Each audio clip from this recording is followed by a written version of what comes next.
So I want to give all of the praises and the glory to the Most High and the Son, Yahweh Bashmi Shai Bashim Wadash, and double honors to the elder apostles of the great millstone that have taught us this truth, and to include the elder bishops on down. And overall to you, Akim, out there, salutes to all of the brethren that's forwardingly pushing this truth in the spirit of sincerity.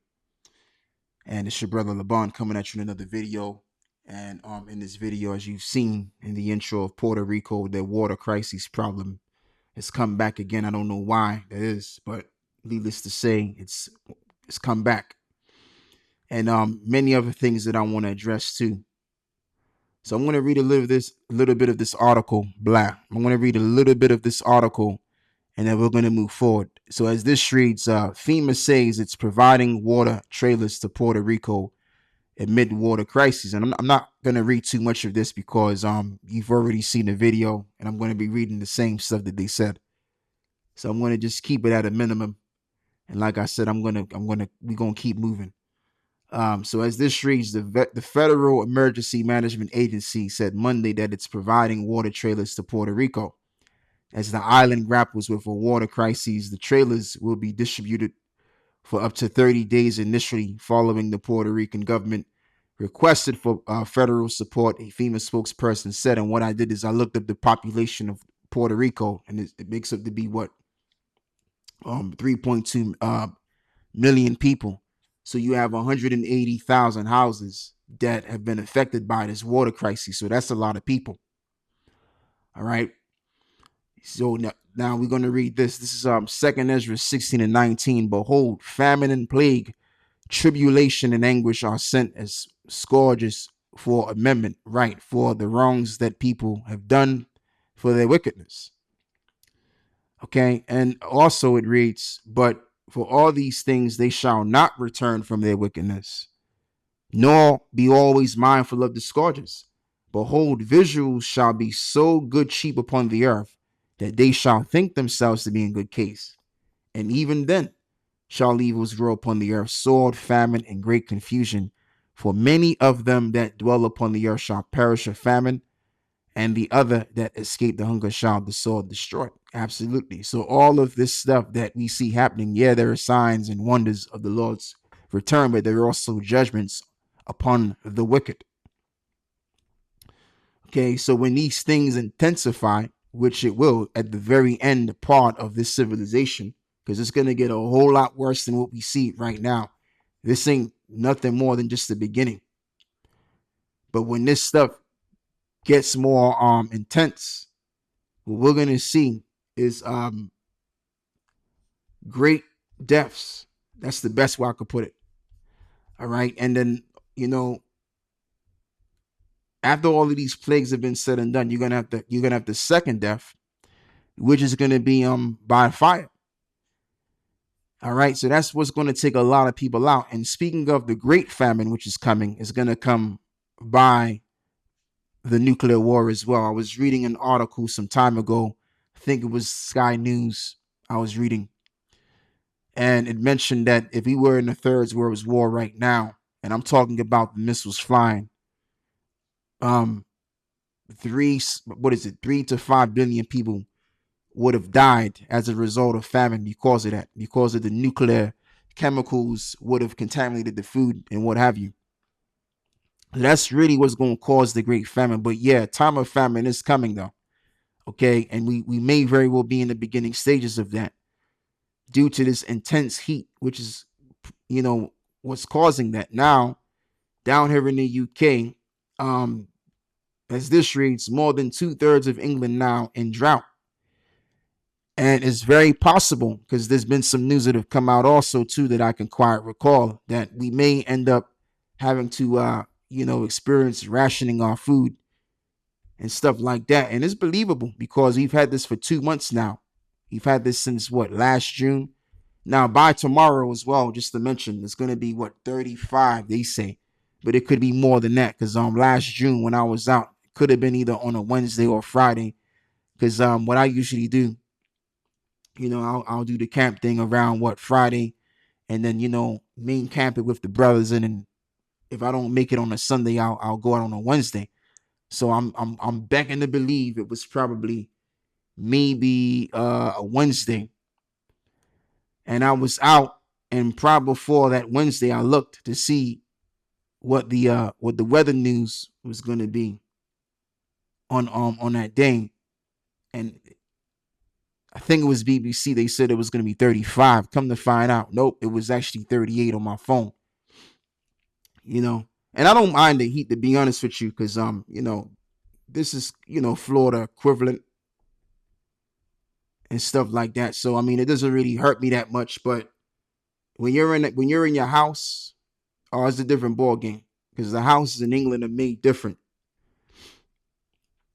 So we still dealing with this heat over here in Europe, man. We still dealing with it. Hasn't gone nowhere. So the point is, we've had this for 2 months now, and so it's very highly likely that we could end up experiencing, food rationing. We'll have to wait and see. So now let me continue to read on. And this is the point that I want to drive home in this video, is that these things that are happening around us is really for the wicked. This is Sirach 40 and verse 10. These things are created for the wicked, and for their sakes came the flood. Let me bump it up a notch.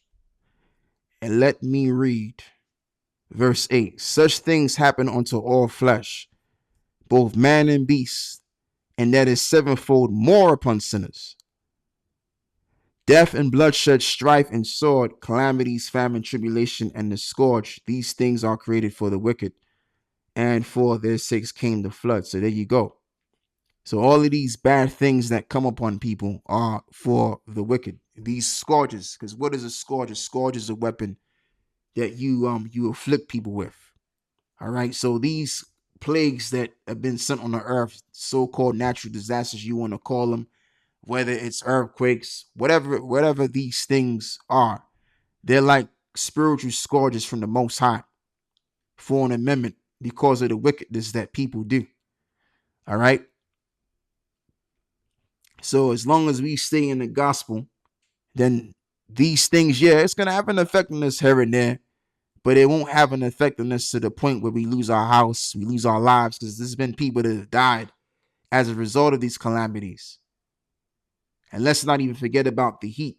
There's been about, thousands of people in France that have died as a result of this heat. Okay? This ongoing intense heat. So let me read some more out of this as well. All things that are on the earth. Nope, don't need to read that. Let's move forward. 2 Peter 3 and verse 7 now. And this ties into what I was reading before. I think verse 10. These things are created for the wicked. I'll read it again. And for their sakes came the flood. Right. Yeah. So the flood came as a result due to the amount of wickedness that was being done. So that was to get rid of the wicked. All right. And that was the first death. The second death is going to be by the same. 2 Peter 3 and verse 7. But the heavens and earth, which are now by the same word, are kept in store, reserved unto fire, against the day of judgment and perdition of ungodly men. So there you go. So we, the righteous, as long as we stay righteous in the eyes of the Lord, none of these things won't put us to death. We won't be consumed in these things. That's why it's written also in the book of Job 5 and verse 20, in famine, he shall redeem thee from death, and in war. Oops. It's a lot about that. You know what it is? I'm sweating now. Yeah, this heat ain't no joke, man. Anyway, where was I? Verse 20, in famine he shall redeem thee from death, and in war from the power of the sword. Case in point, when you read the story of Isaac, right, during the time of his father Abraham, there was a famine, and the Lord led them to finding the water wells. So what do you think the Lord is going to do unto those that cleave unto him? Because we know that Abraham was a man of the Lord. We know that Isaac was a man of the Lord, right? So what did he do to them? He led them to finding the water wells, and they were taken care of in the time of famine. So the elect are going to be redeemed from death and also in famine. All right. So we're good. Now we don't know how exactly how the Lord is going to deliver us. But we just know if we hold on to the word, we will be delivered and saved.